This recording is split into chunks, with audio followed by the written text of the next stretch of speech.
essa é a segunda reunião do GC, então do Grupo de Estudo de Compartilhamento de Estágio. Hoje a gente vai conhecer o caso abordado pela Sandra Caroluz, que é a nossa acadêmica do 10º período. Está fazendo estágio profissionalizante já, que é o estágio lá do 10º, né, o final. A Sandra já está entrando, a gente já está entrando com um acordo aqui com a Sandra está entrando com a bunda e nós estamos entrando com o pé, para botar ela para fora da faculdade, né? Jogar a Sandra na vida profissional, no mercado de trabalho. Pois é. Brincadeira, né, Sandra? E a Sandra hoje vai apresentar aqui a respeito da ceratoconsjuntivite seca, que é o foco aí que ela... É a área, uma das casuísticas que ela está acompanhando no estágio dela lá na cidade de Caçador, em Santa Catarina. Estou numa clínica, que é uma clínica 24 horas para atendimento de cães e gatos, né? Essa clínica veterinária, ela tem vários veterinários que fazem esse atendimento, né, durante todo esse período, durante o período, né, integral, que seria das 8 da manhã até as 7 da noite.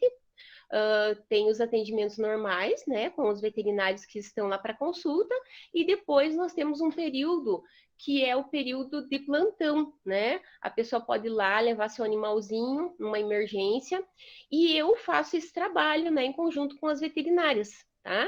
Então, a gente faz essa assessoria durante o plantão, né? Faz esse auxílio aos veterinários plantonistas, tá? Lá tem muita casuística, tá? É uma clínica, assim, que todo dia tem muita consulta, muito movimento, tá? Normalmente você vê animais de, vamos falar, né, vários modelos, temos várias raças, né, de animais presentes, tanto caninos quanto felinos, né? É bastante interessante, raças que eu nunca tinha visto, né, por exemplo, então é bem interessante. Temos o Dr. Mairo, né, que é o meu co-orientador, que ele é oftalmologista, e temos o Dr. João Zardo, que ele é médico... Me fugiu? Especialista em dermatologia, né, de animais, e é o proprietário da clínica, né? Então, a clínica já existe há um bom tempo em Caçador, e é uma clínica muito bacana de se fazer estágio. Olha, eu sou suspeita de falar, porque como a Bruna sabe, eu era de grandes, acabei indo para os pequenos, e confesso para vocês que quando você faz estágio num lugar diferente, que é da sua cidade, você tem outra visão, né? São outros parâmetros, enfim. Sandra, comentando, você falou de fazer estágio fora, que é outra visão, né? Abrem-se outros olhares, né? Como que foi a tua chegada aí, teus desafios de ir para uma cidade que você não conhecia ninguém, né? Chegar assim, e aí, como é que foi isso? Então, vamos falar um pouquinho sobre isso. Em relação à clínica, eu fui, assim, super bem recebida. A equipe da unidade animal é uma equipe maravilhosa, eu não posso reclamar, né? É uma equipe bem unida, os funcionários, os veterinários, o pessoal da limpeza, né? Os meus colegas também, que são auxiliar, né? De veterinários também, pessoas que trabalham sempre em conjunto, tá? Você percebe, assim, um respeito, né? Pelos animais, principalmente. E a dificuldade maior que eu enfrentei mesmo foi a questão da cidade. Porque aqui, diferente do Paraná, Caçador é uma cidade que ela tem um custo de vida bem alto, né? Há alguns dias eu fiquei sabendo que aqui existem algumas empresas que fazem importação de produtos e devido a isso, como elas recebem em dólar, talvez isso seja uma questão do movimento financeiro um pouco mais alto na cidade. Isso seria, né, uma das cogitações. Não vamos dizer que seja a principal, mas Santa Catarina, né, é outro estado, então o custo de vida é um pouquinho mais elevado, né? As amizades que eu fiz foram basicamente dentro da clínica, porque quando você vem para o estágio para fora, vocês vão entender o que eu estou falando, você quer ir para sua casa, dormir, comer e voltar para o estágio. E de preferência, se pudesse comer e dormir no estágio, você ficaria no estágio. É muito gostoso, né? Porque no começo você acha estranho, até você se adaptar, porque você vê dificuldades assim. Não sei Como eu vou fazer? Nunca fiz isso. Esse animal nunca apareceu, né? Numa clínica que eu estive. Nunca vi esse procedimento, nunca vi esse caso. Esse medicamento é diferente do que eu vi na minha cidade. Porém, você vai se acostumando, né? Aos poucos você vai vendo que é uma rotina que a gente vai se adaptando.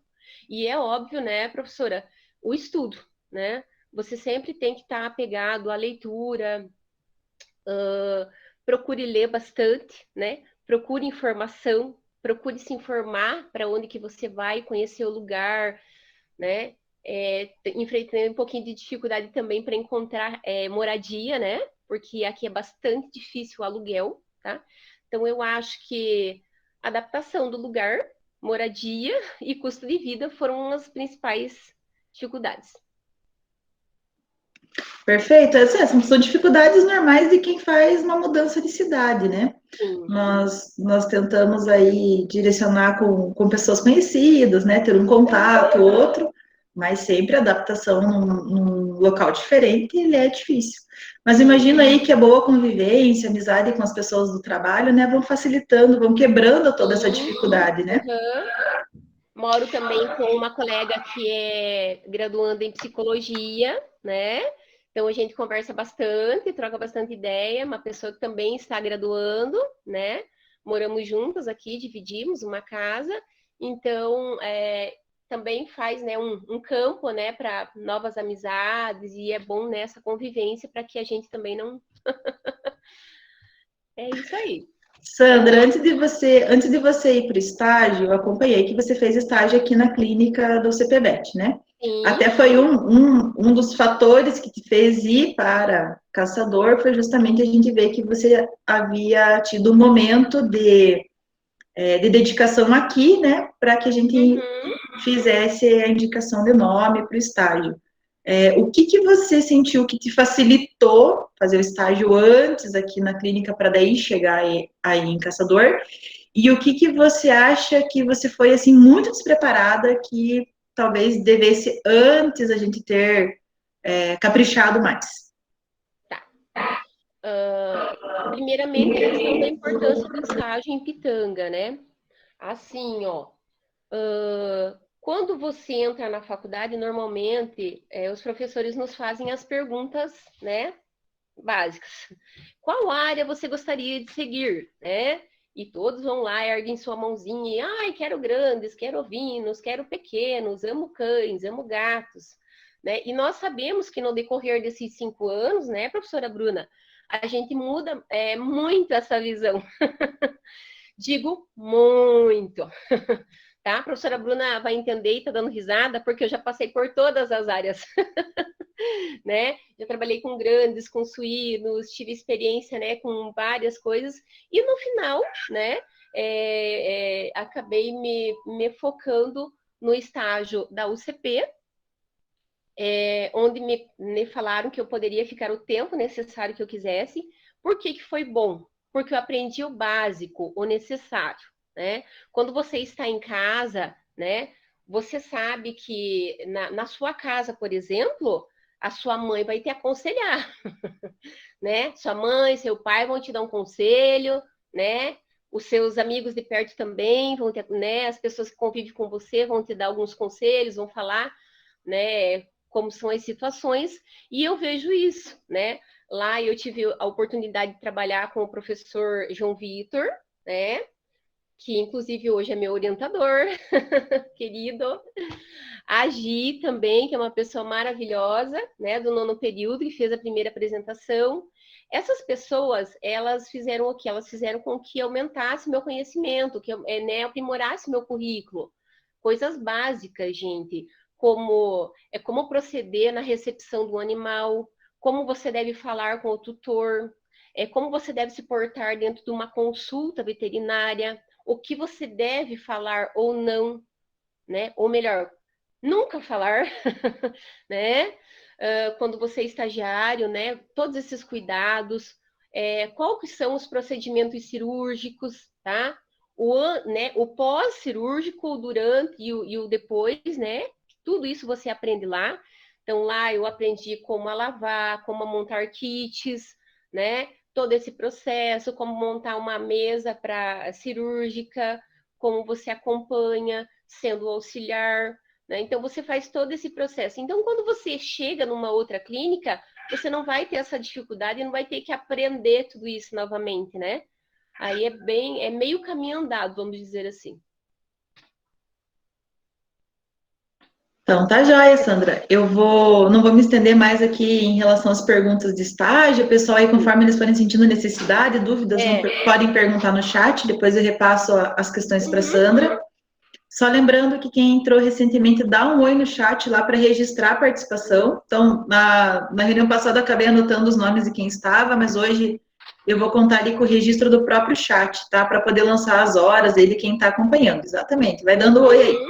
Queria contar, Sandra, que tem vários colegas da tua turma aqui. Ai, Já vi a Veri deu oi ali agora, vi a Michelle que entrou. Também eu vi o Myron entrando. Provavelmente ele trocou de equipamento, né? Ele estava aí. Depois eu vi que outras pessoas da sua família também encheu de gente Caroluz por aqui. Ah, que bom! Bem legal, bem legal.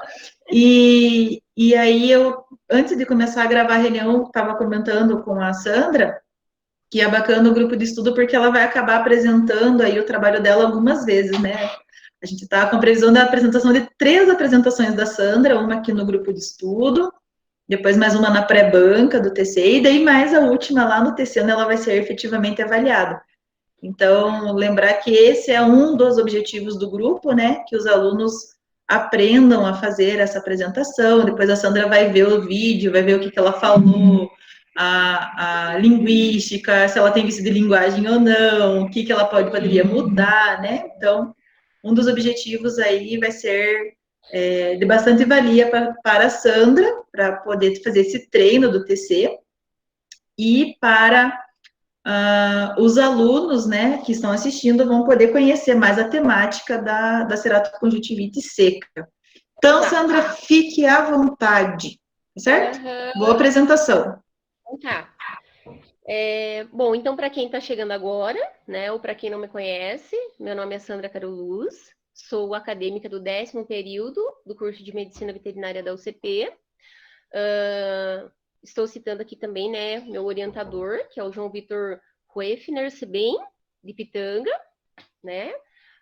Hoje ele dirige a clínica lá, né, da UCP, e ele é meu orientador do TCC. E o meu supervisor, que é o professor Myron Graciane Santos também, os dois médicos veterinários.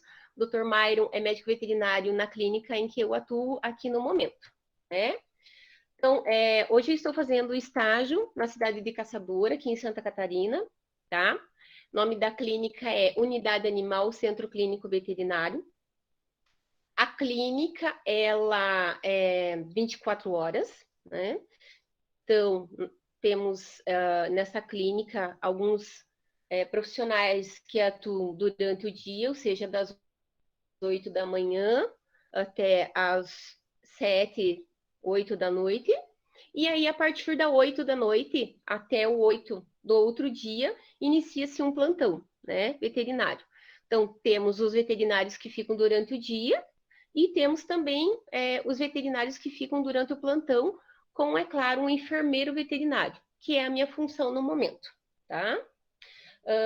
Como a professora falou, em algumas coisinhas lá, a gente só queria ressaltar, né? A clínica, ela atende cães e gatos, consultas, vacinas, tem uma área de pet bem ampla, e, claro, clínica cirúrgica, tá? Hoje conta com alguns especialistas, tá? Nós temos o Dr. Myron, que é o oftalmologista, o qual está me ajudando na orientação desse trabalho. O Dr. João Zardo, que é o proprietário da clínica, tá? E vamos falar um pouquinho, então, sobre o meu trabalho, a partir de agora. Então, eu vou falar o meu trabalho após, né, ir para Santa Catarina e acompanhar o desenvolver das atividades que acontecem lá na clínica. Vi muitos relatos de caso, nós temos muitas casuísticas, tá? Como o Dr. Myron, ele é oftalmo, então existem muitos casos oftálmicos que aparecem na clínica. O Dr. João Zardo, ele é especialista em dermatologia. Também temos bastante casos de dermatologia. E assim por diante, tá? E me chamou bastante interesse, né? Aliás, me chamou bastante atenção, tive interesse nessa área de oftalmo, porque é uma área que eu particularmente nunca tinha visto. Então, eu acho que o diferente é o que nos chama atenção. Normalmente, eu gosto de fazer coisas diferentes. E vou ser bem sincera com vocês, eu não entendia praticamente nada da parte de oftalmo, né? Mas, então vamos falar um pouquinho sobre a ceratoconjuntivite seca em cães, tá? Aqui eu trouxe essa imagem, que ela é revista super interessante, que ela fala um pouquinho, e é simples também, porque como a professora Bruna falou, nós temos vários colegas que são do primeiro, segundo, até o 10º período.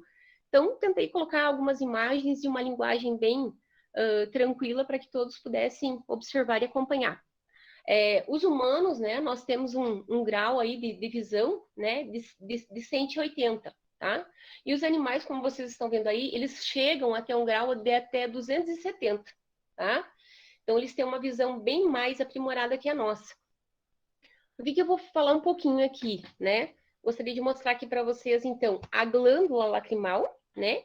Que é onde produz a lágrima a lágrima, seja do cão ou a nossa, que seria a glândula lacrimal, a íris, que seria a parte colorida do olho, e nós temos a pupila, né, que ela controla a entrada do calor, né? Por isso que normalmente a gente fala que a pupila está dilatada, né, conforme, né, a situação do animal ou o calor.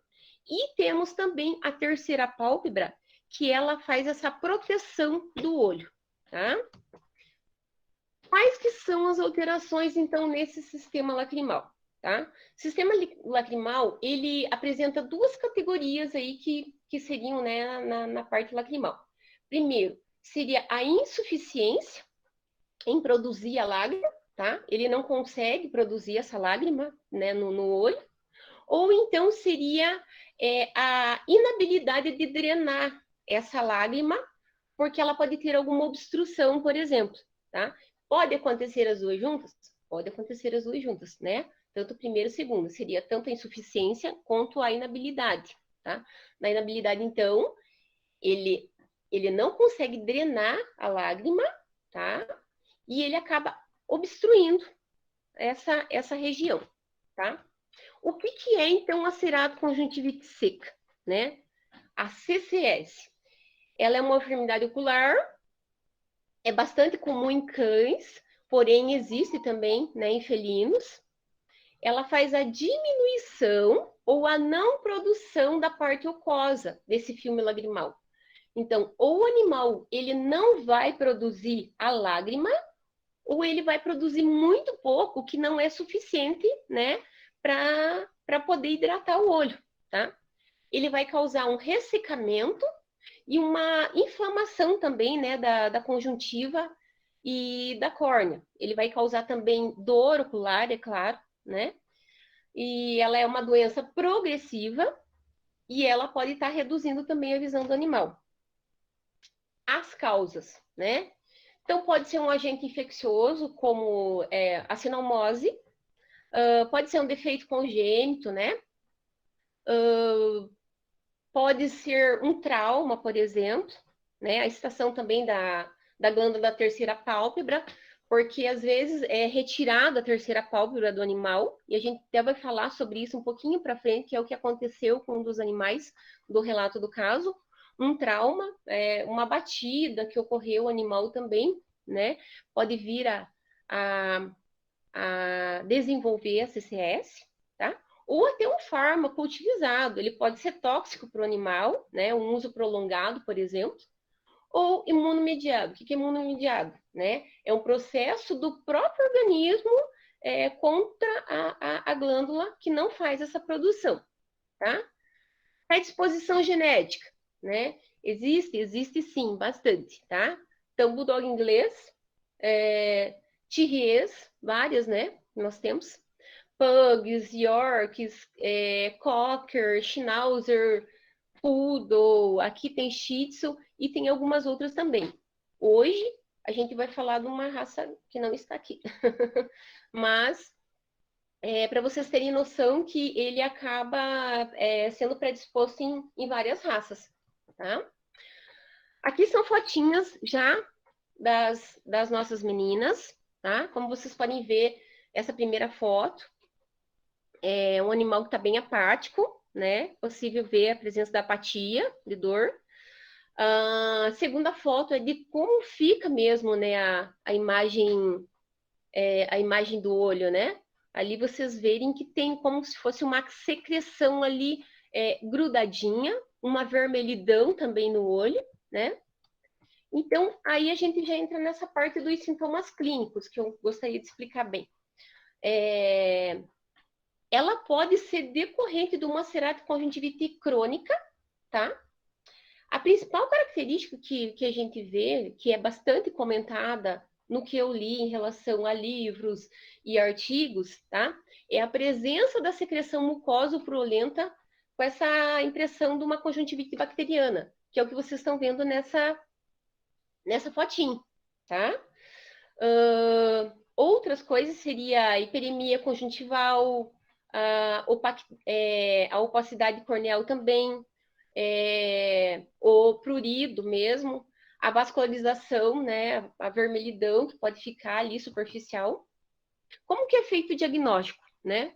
Primeiramente, né, a anamnese. Você vai levar o teu cãozinho no médico veterinário, obviamente, né? Feito uma boa anamnese, óbvio, né? A gente já tem, né, os achados clínicos aí. E a confirmação, gente, da CCS, ela é feita pelo teste lacrimal de Schirmer, tá? É esse nome mesmo, Schirmer, tá? Como que funciona, então, o teste lacrimal de Schirmer? Eu nunca tinha visto, tá?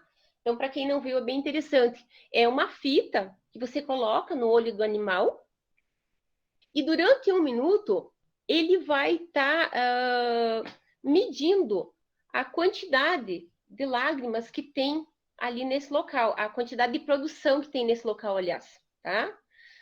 Ó. Então, quando eu tenho uma produção normal de lágrimas, tá? Eu tenho 15 ml ali por minuto, tá? Que seria a produção normal.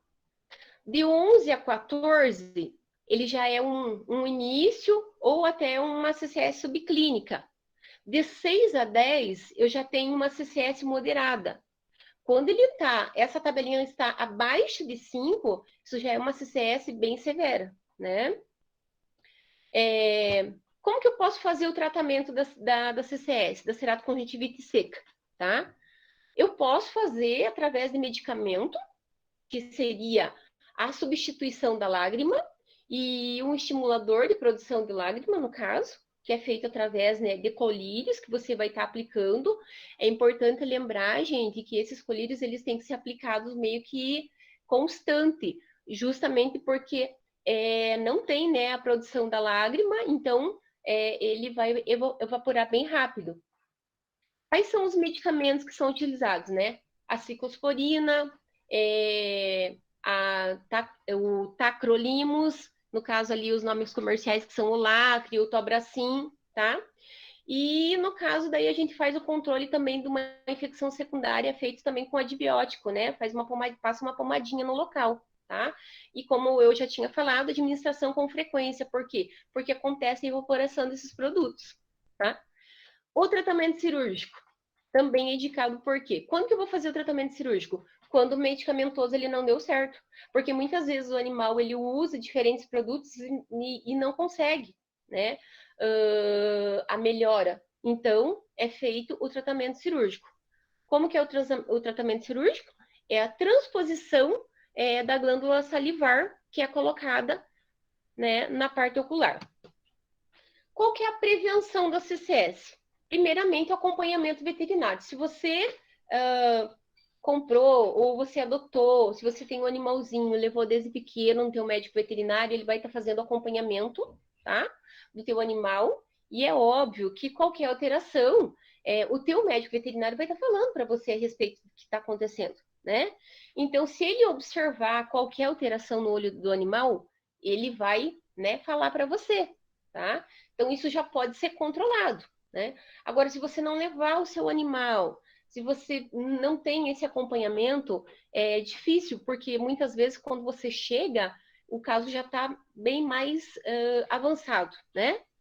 E quando você controla, então você está evitando a progressão da doença, você evita que ela fique mais crítica, né? De repente, quando ela é primária, você consegue tá utilizando uma medicação, enfim, não tem o processo cirúrgico. Agora, quando ela não tem mais controle, você precisa fazer a cirurgia. Uma coisa que o professor Myron comentou comigo, e eu acho que foi bem interessante eu ter colocado, que são os desafios, né, da CCS, a ceratoconjuntivite seca. Por quê? Gente, imagine vocês que você tem um animalzinho em casa, 2, né, que tem a ceratoconjuntivite. Você tem que manusear esses animais. Como que você vai estar passando o colírio? Como que você vai estar passando a pomada 2 vezes por dia, 3 vezes por dia? Isso não é fácil, tá? Então, isso é um dos desafios, o manejo do animal. A demora do tratamento, porque assim, você não vai pingar um colírio ali na hora, né? Em um mês você já vai ter o final do tratamento.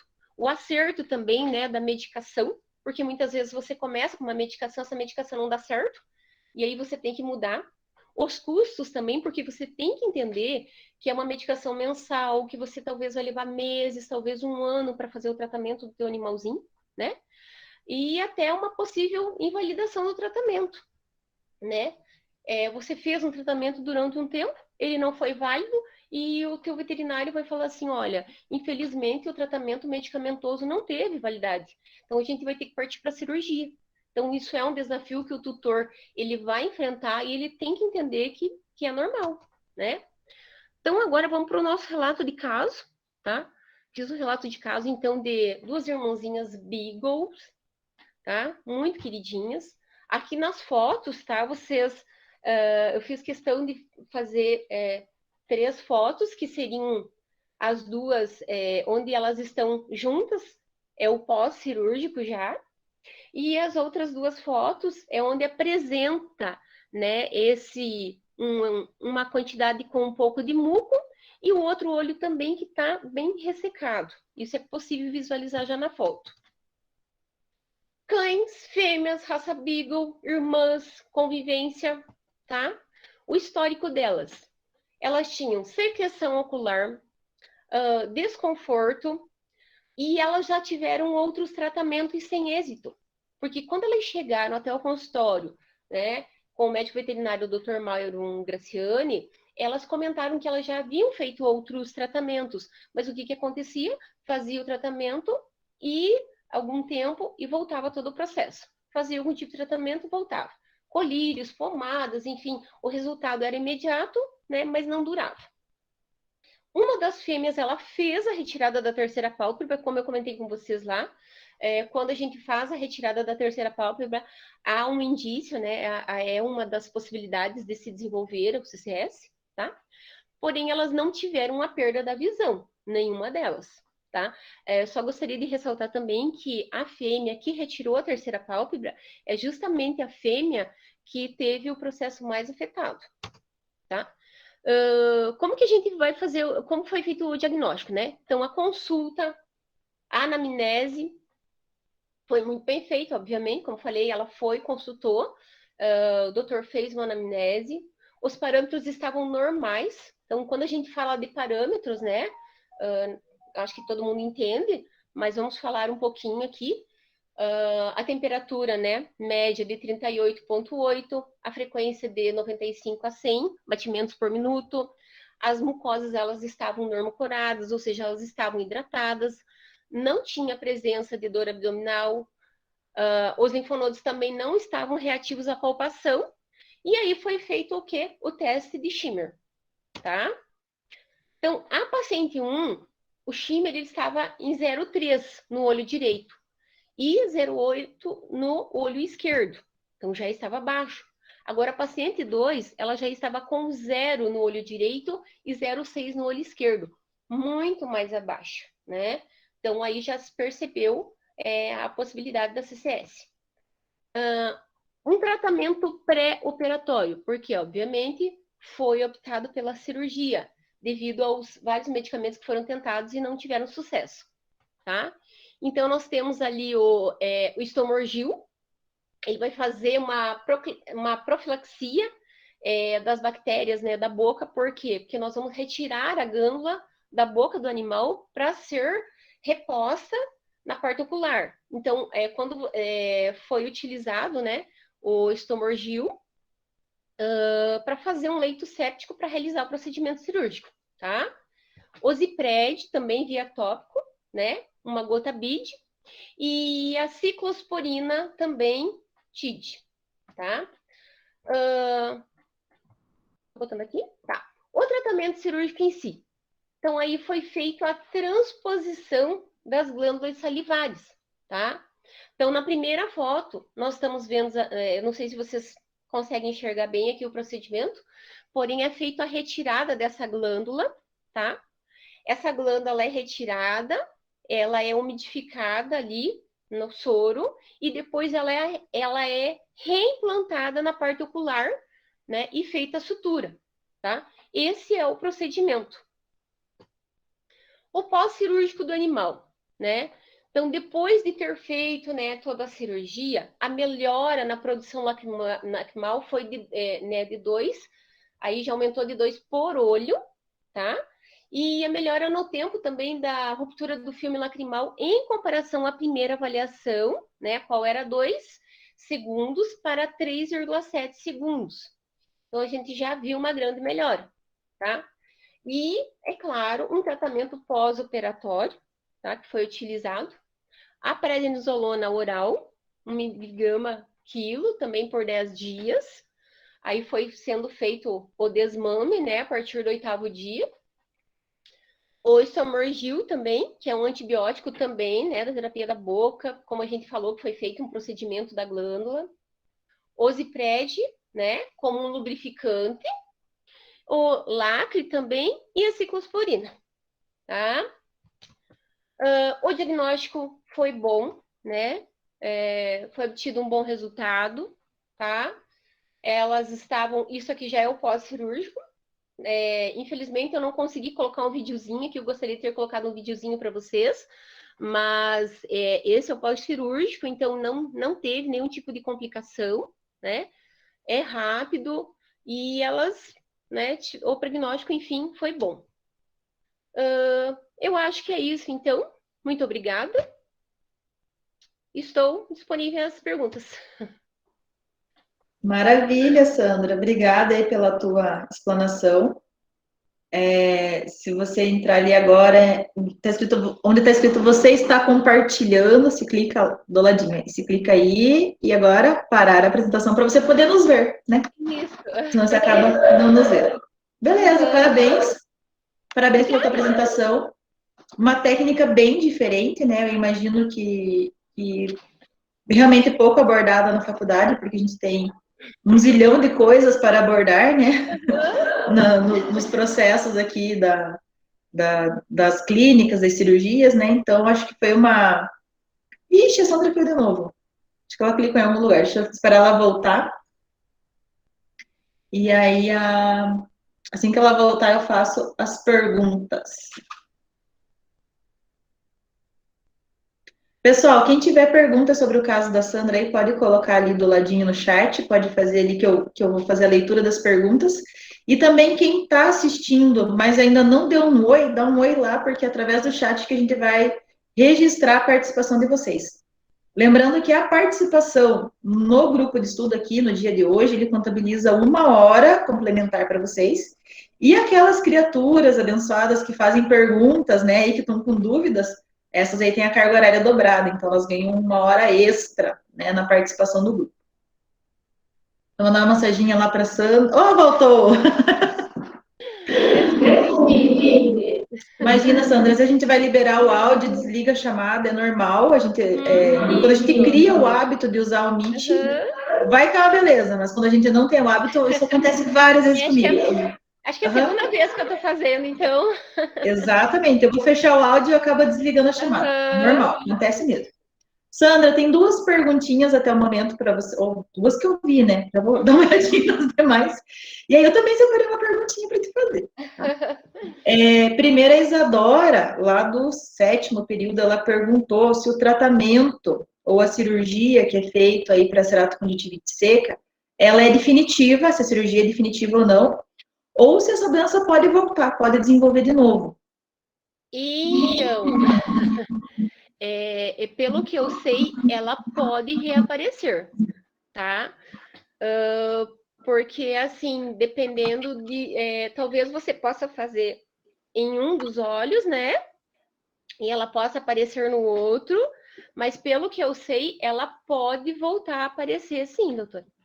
Mesmo assim, fez a cirurgia, não é uma garantia de que... Existe a possibilidade. Eu posso estar verificando e posso estar respondendo para ela depois qual a porcentagem disso, tá? Estaria totalmente, né, feliz em fazer esse estudo e estar te explicando um pouquinho melhor, tá? A ideia é que quando a gente faz esse transplante da glândula, que a glândula, encontrando a mucosa ocular, que ela se infiltre ali, ela, entre aspas, crie raiz, né? Que essa glândula permaneça ali produzindo lágrima. Exato. Né? Assim, vou te ajudar aí na resposta pelo pouco que eu tenho de conhecimento na área, né? Que talvez aí o Myron depois te passa uma informação diferente e você complementa para nós lá no grupo. Quando o animal tem a glândula lacrimal, né? Que está ali junto com a terceira pálpebra, isso não foi retirado, o animal tem essa glândula e ela entrou em disfunção, ou seja, ela não está produzindo lágrima, a gente vai tentar colocar uma glândula com função. E a ideia é que essa glândula ela se fixe no local e passe a produzir lágrima, né? Fazer a produção normal.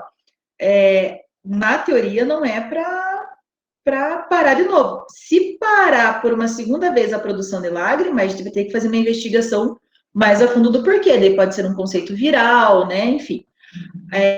Agora, quando existe a excisão, né, ou seja, a retirada da glândula, a gente vai contar com uma glândula salivar como se fosse um estepe de um carro, né? A gente perdeu um pneu, vamos pôr outro no lugar. Exato. Claro, essa glândula salivar que vai no olho, né, vamos chamar assim, esse transplante de glândula, essa glândula salivar, ela vai estar passível de ter também outras afecções. Em questão da cirurgia é para não acontecer mais, mas a depender aí da idade do animal, do manejo do animal, da vida do animal, pode ser que a glândula salivar que está no olho venha apresentar alguma patologia e aconteça de novo, né? Então, pode existir recidiva, do que eu entendo do processo, se o manejo do animal ali põe ele em exposição a um risco que leve a glândula salivar que está no olho a sofrer com isso. Depois você confere lá com o Myron, hein? Sandra, ele passa a resposta para nós lá no grupo.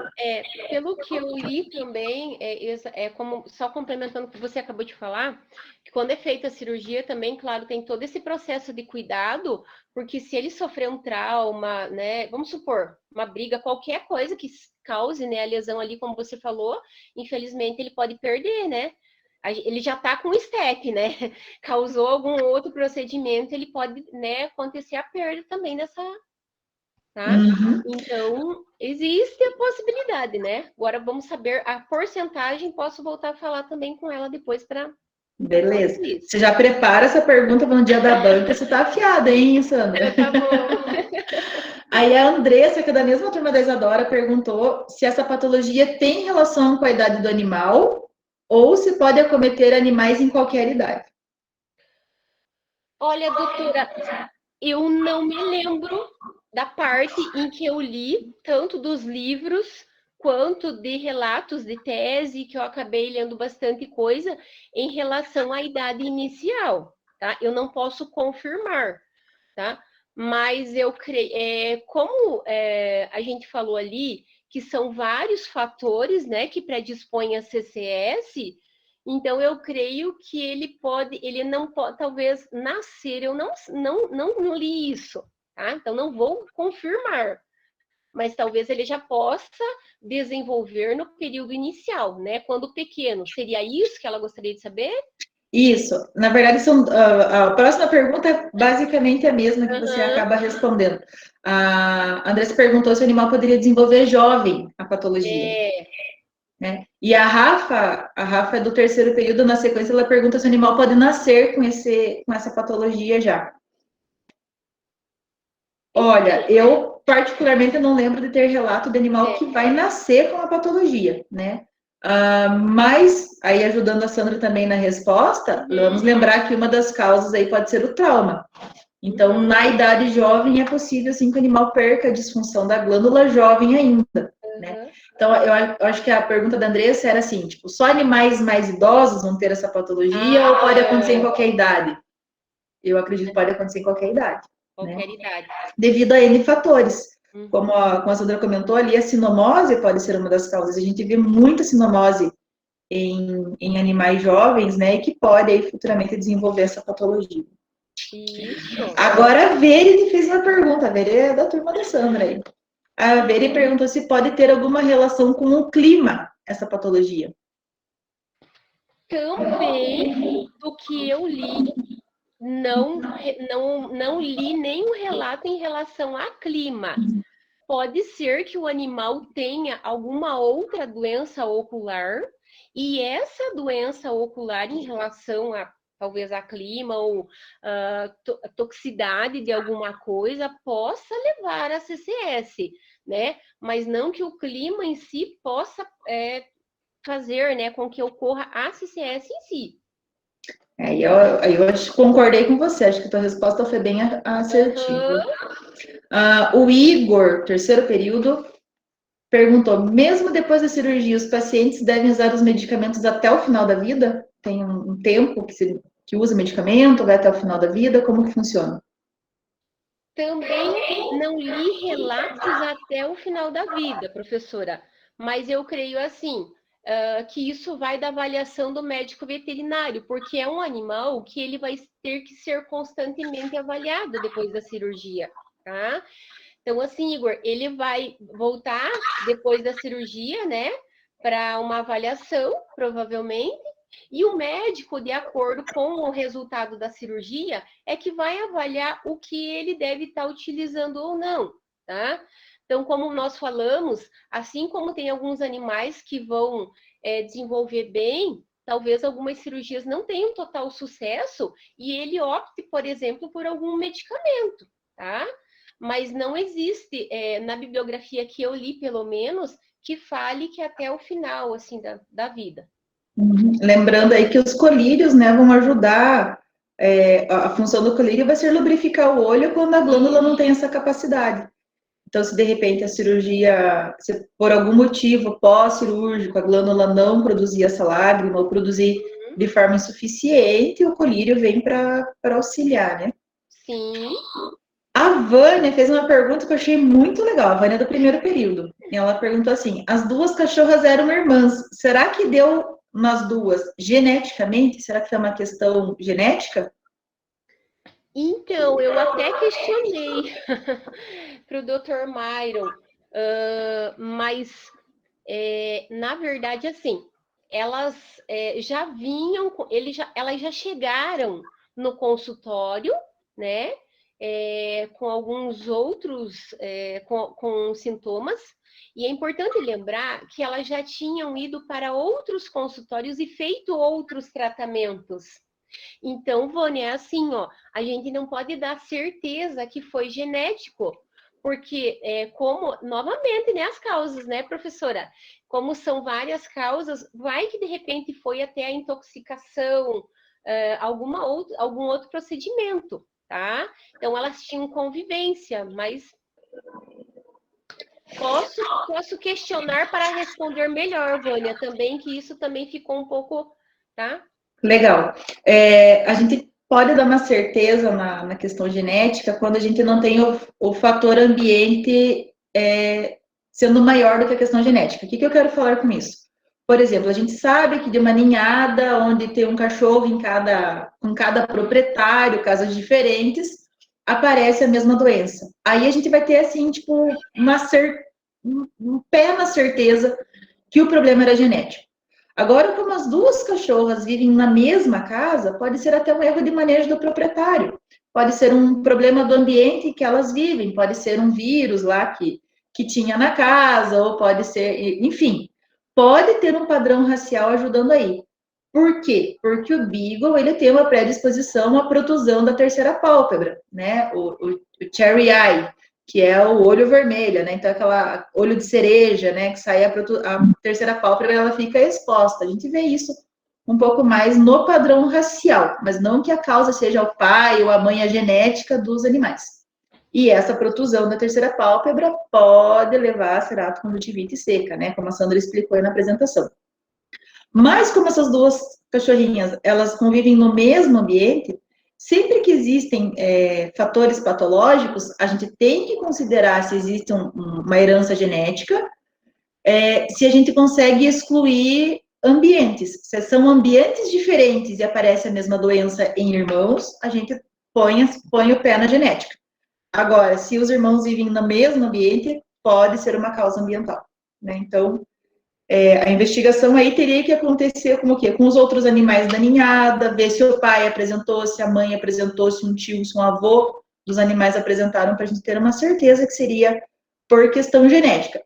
Por padrão racial, a gente sabe que o Beagle tem uma predisposição ao olho de cereja, né, que é essa protusão de terceira pálpebra, que pode ter como consequência ceratocondilite seca. Então, são investigações a serem feitas. Isso.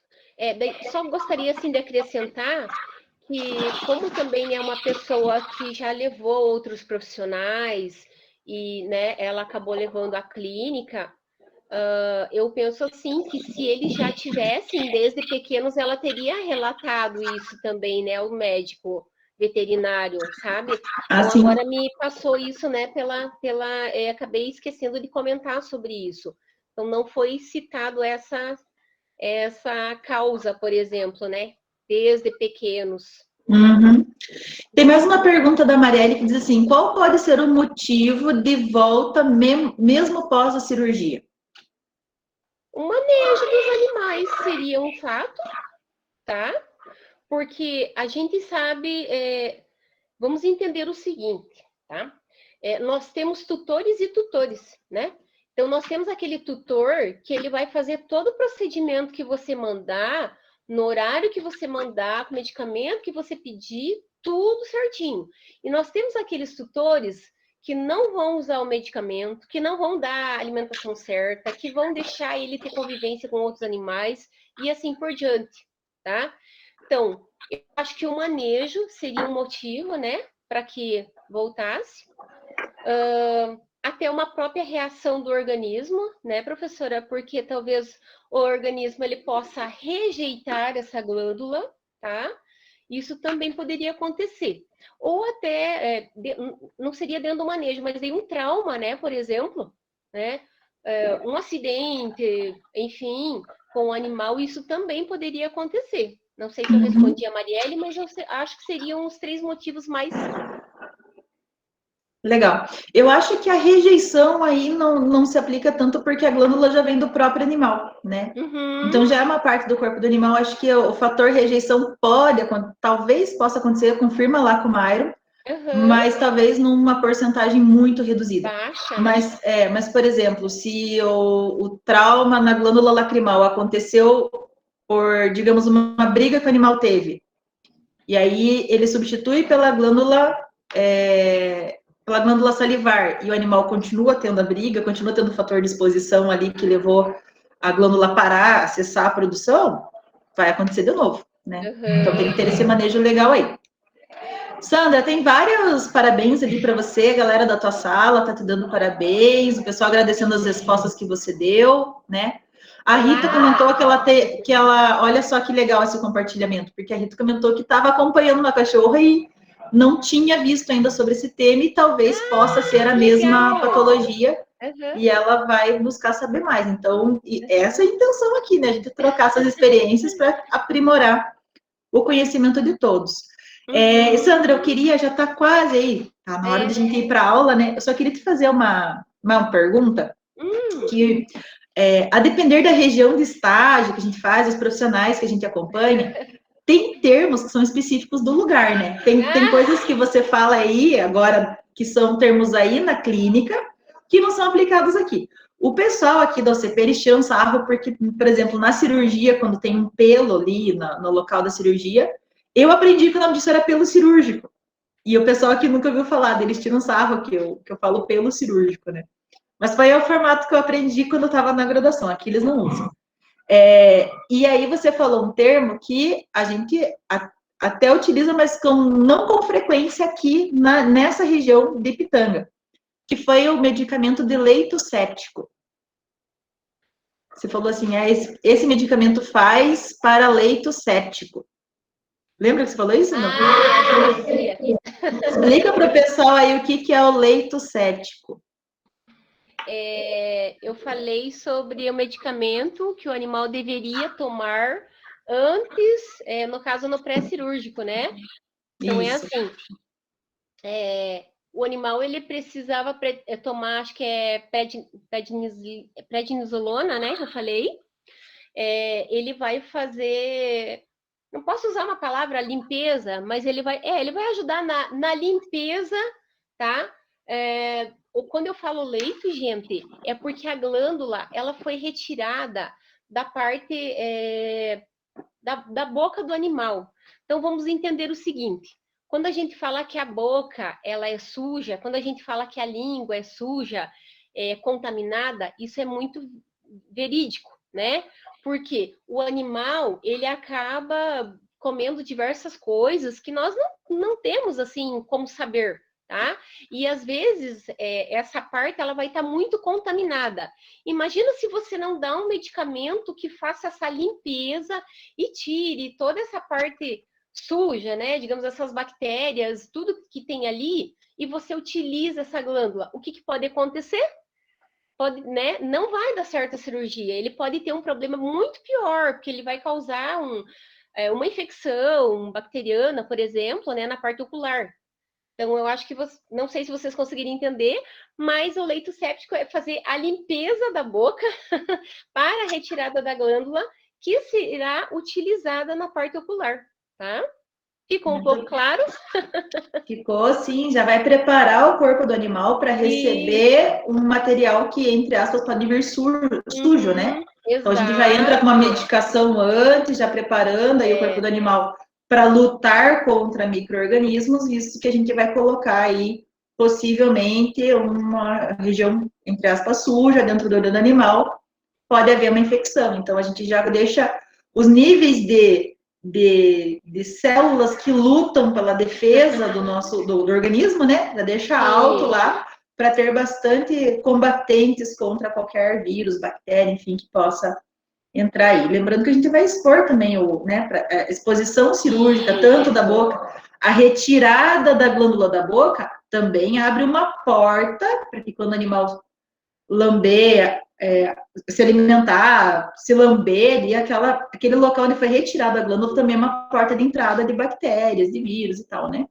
Então a gente já faz assim, a gente levanta o sistema imunológico do animal, já ajuda com o medicamento ele ficar fortão, para evitar esses tipos de prejuízos aí no pós-cirúrgico. Bacana!